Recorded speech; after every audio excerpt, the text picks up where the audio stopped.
Buongiorno a tutti, mi chiamo Angelo Boscolo. Oramai ultra settantenne, sono entrato in aeronautica militare pilota di complemento nel 1967. I miei non avevano niente a che fare con l'aeronautica, erano tutti marinai. Mio padre, marinai non militari chiaramente durante la guerra, ma poi mio padre, mio zio, mio nonno. E io invece diciamo che la mania per l'aeronautica mi è venuta, c'è stato un periodo della vita che mio padre ci ha portato tutti in Sardegna. E quindi io sono cresciuto in Sardegna, a Oristano, dove era il punto di ricongiungimento di tutti gli aeroplani che andavano al poligono a sparare. Quindi io ogni giorno vedevo gli aeroplani che mi arrivavano sulla testa e da lì mi è venuto il pallino. Non ho mai volato prima, non c'era nessuna scuola di volo attorno a Oristano, eccetera, quindi il mio primo volo l'ho fatto in aeronautica militare e il mio corso ha cominciato, metà del corso ha continuato sul T6, ha cominciato sul T6 ad Alghero, mentre io ho cominciato direttamente a Galatina col Macchi 326.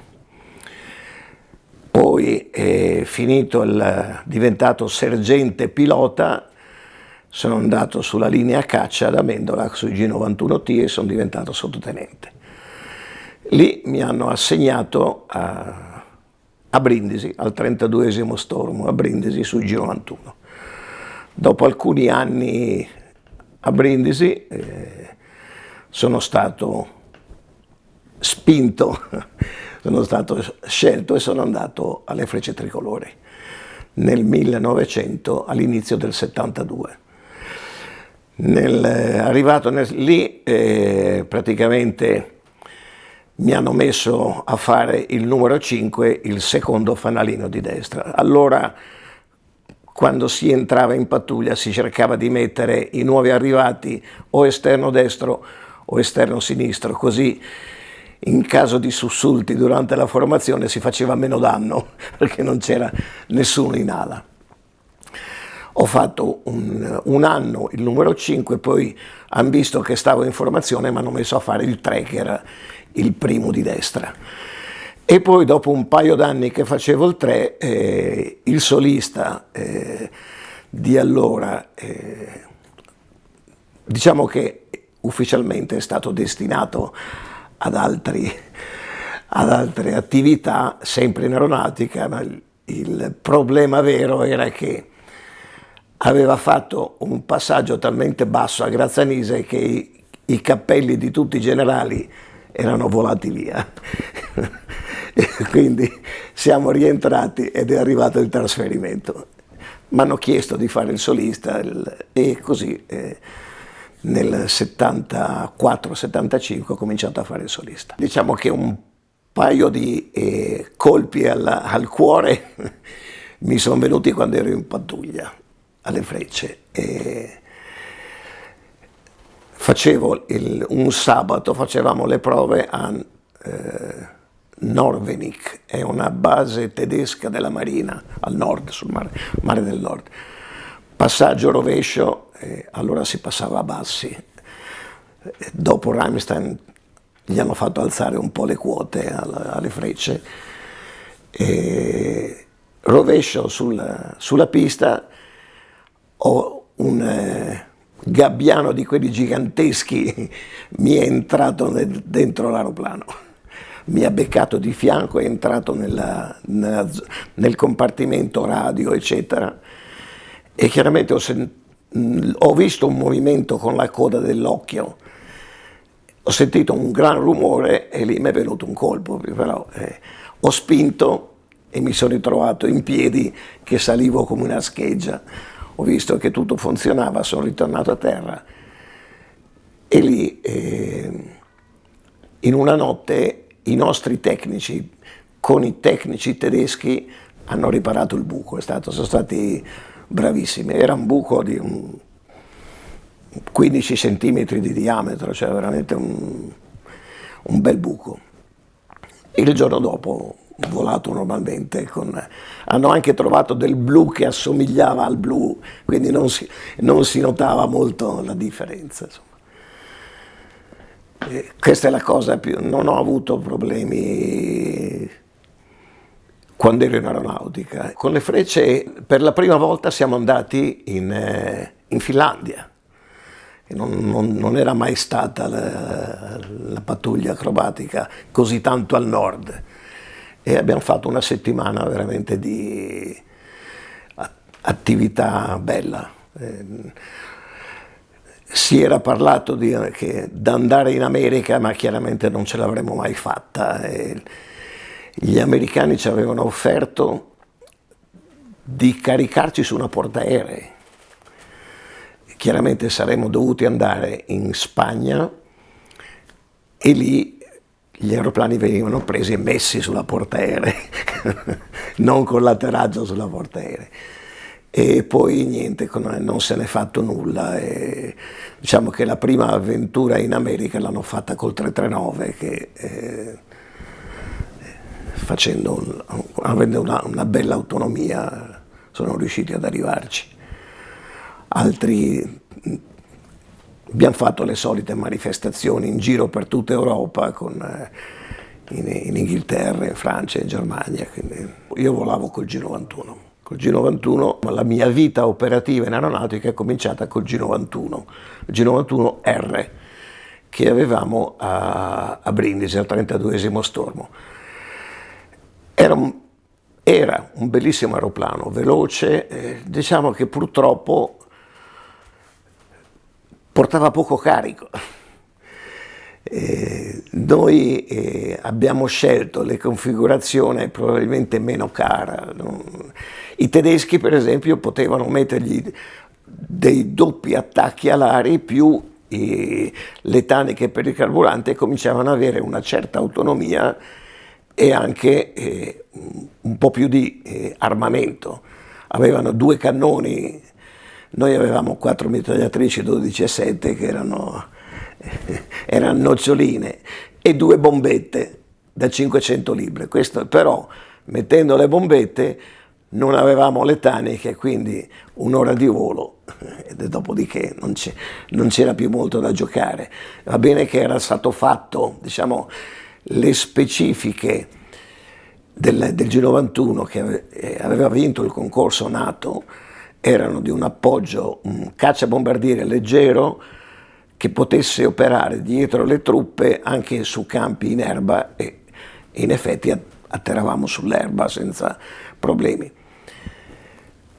I tedeschi, diciamo che l'hanno preso, però se lo sono riadattati, le hanno aumentato l'armamento, e quindi era diventato un cacciabombardiere non tanto leggero, un pochino più pesante.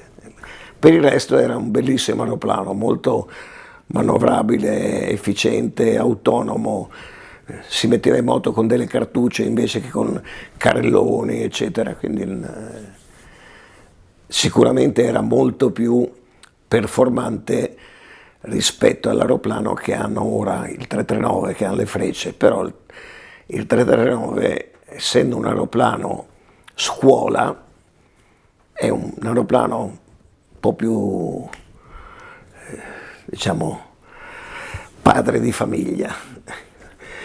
E in più però il grosso vantaggio era che è un biposto, e quindi anche i nuovi arrivati hanno meno problemi, perché arrivano, diciamo che volano un pochino nel posto che dovranno occupare in futuro col titolare, quindi mentre invece noi si arrivava e ci dicevano devi tenere questo parametro, la punta dell'ala sul tettuccio, sulla testa del pilota, l'uscita dell'ala devi tenerla sulla coccarda, e questi erano però era tutto, non si poteva provare, insomma, si andava in volo e si cominciava così. Adesso riescono a fare attività, si portano indietro il tecnico, che anche quello era quante volte noi siamo dovuti atterrare da qualche parte e magari il trasporto, che era il C-119, non era riuscito a partire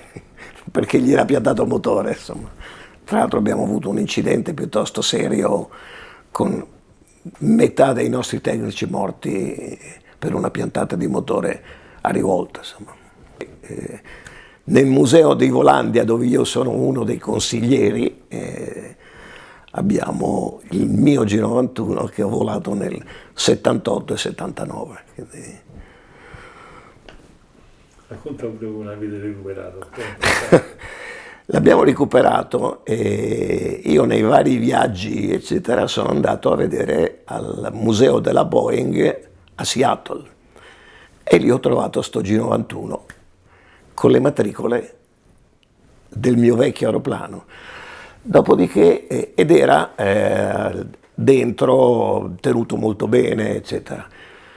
Dopo un po' di anni, mio figlio, il più giovane, che è comandante agli Emirates, visto che io non ero di famiglia, ma i miei due figli sì, è andato a Seattle e ha rivisto il G91, però era all'aperto, scolorito, sbiadito, eccetera. E allora io ne ho parlato con la fondazione che gestisce Volandia, il museo di Volandia, si sono messi in contatto col museo di Seattle, gli hanno detto che ce l'avrebbero ridato volentieri e così praticamente noi abbiamo pagato la nave, è stato smontato da loro, l'hanno messo in un container, portato in un porto americano e in un mese è arrivato a Genova, poi è arrivato a Volandia e i nostri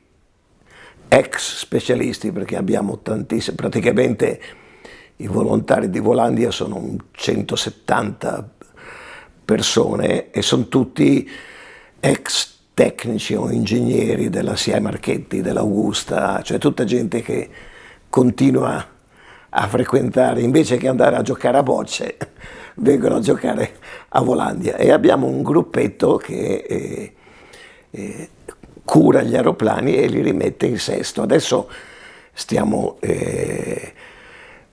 mettendo a posto il Thunderbolt che ci ha dato l'aeronautica militare, che l'avevano buttato in un angolo a Vigna di Valle e sta venendo molto bene. Anzi, vorremmo tenercelo, perché l'accordo era anche quando era pronto se lo riprendevano, ma forse ci riusciamo e via, insomma. E hanno appena finito di riverniciare, di mettere a posto l'aeroplano ex dell'ENI, che ci è stato donato da Lupo Rattazzi, l'ha donato al museo. Ci sarà l'inaugurazione, proprio la presentazione ufficiale alla stampa in questi giorni con i colori dell'ENI, che l'ENI a suo tempo con Mattei ne aveva due di questi bimotorini francesi, che era nato come aeroplano militare d'addestramento, poi ne avevano fatto diventare un mini aerotaxi, un 4 posti, senza autopilota, però è un bel aeroplano. Nell'80 ho lasciato l'aeronautica, mi avevano anche detto che dopo 8 anni di Frecce potevo anche cominciare a pensare ad andare in un altro reparto, e siccome in quel periodo l'Italia stava assumendo, invece che andare in un altro reparto, sono entrato in Alitalia. In Alitalia sono stato 8 anni e poi ho preferito lasciare l'aeronautica, l'Alitalia, per andare a tentare altre avventure. Nel frattempo avevo già fatto altre avventure, perché nell'83, insieme a altri 5 scriteriati ex Frecce, abbiamo messo in piedi un team acrobatico civile, le Alpi Eagles, coi CI 260, e siamo andati avanti per 9 anni. Per 2 anni ho fatto il gregario di destra e poi dopo facevo io il capo formazione e siamo andati avanti sino al 91. Diciamo che Dopo l'incidente di Rheinstein delle frecce, il nostro mercato è crollato. Noi facevamo durante il periodo estivo 70-80 air show, cioè ne facevamo anche 4-5 in un fine settimana, eravamo molto versatili. In quel periodo l'abbiamo messa in piedi nell'83, io ero in Alitalia e lì diciamo che ho trovato delle persone che mi hanno capito, aiutato, e quindi da maggio in poi tutte i fine settimana io ero libero e poi dal lunedì in poi mi facevano volare come un dannato. Nel 1983, quando avevamo cominciato con le Alpi Eagles, con i CI 260, la CI Marchetti ci ha contattato perché voleva commemorare i 50 anni della traversata di Italo Balbo e ha chiesto a noi 5 di inserirci nel gruppo in modo che nelle varie tappe avremmo dovuto fare delle esibizioni in 5, che poi siamo diventati 6. E quindi eravamo noi 5 più altri 2 ex frecce che abbiamo inserito dentro, e alla fine con 9 CI 260 abbiamo fatto un bel po' di allenamenti a Vergiate, qua vicino, e a giugno del 1983 siamo partiti per gli Stati Uniti. Abbiamo fatto con i 9 aeroplani, più o meno abbiamo seguito la rotta che aveva seguito Italo Balbo. Noi siamo passati da Reykjavik, abbiamo fatto Nassau in Groenlandia, Goose Bay, e alla fine siamo arrivati a Chicago. Lì a Chicago ci hanno organizzato uno show dove c'era 1 milione di persone sul lungomare nel vecchio aeroporto dove ora c'è un parcheggio. E abbiamo fatto lo show, e lo show lo facevamo prima in 9 dei passaggi, perché ci sarebbe voluta molta più potenza col 260 per riuscire a fare delle manovre. Facevamo dei passaggi in formazione, poi ci staccavamo e in 6 facevamo il rombetto di 4 e 2 solisti, quindi 4 più 2, e in 6 facevamo lo show che più o meno, diciamo, essendo tutti ex frecce, conoscevamo a memoria quello che facevamo prima, e facevamo più o meno lo stesso programma con apertura della bombetta, looping, tonneau e così via. E siamo stati 1 mese negli Stati Uniti, in giro per gli Stati Uniti a fare show per ci chiamavano CI Marchetti Team. Alla fine, l'ultima settimana siamo stati a Oscos e lì purtroppo l'ultimo giorno nel nostro team c'era il capo collaudatore della CI Marchetti, Finistauri, e lui il pomeriggio presentava il 260 da solo per la ditta. Noi la mattina si faceva sempre 2 voli, uno verso le 10 del mattino, l'altro verso l'1, 2 voli in formazione.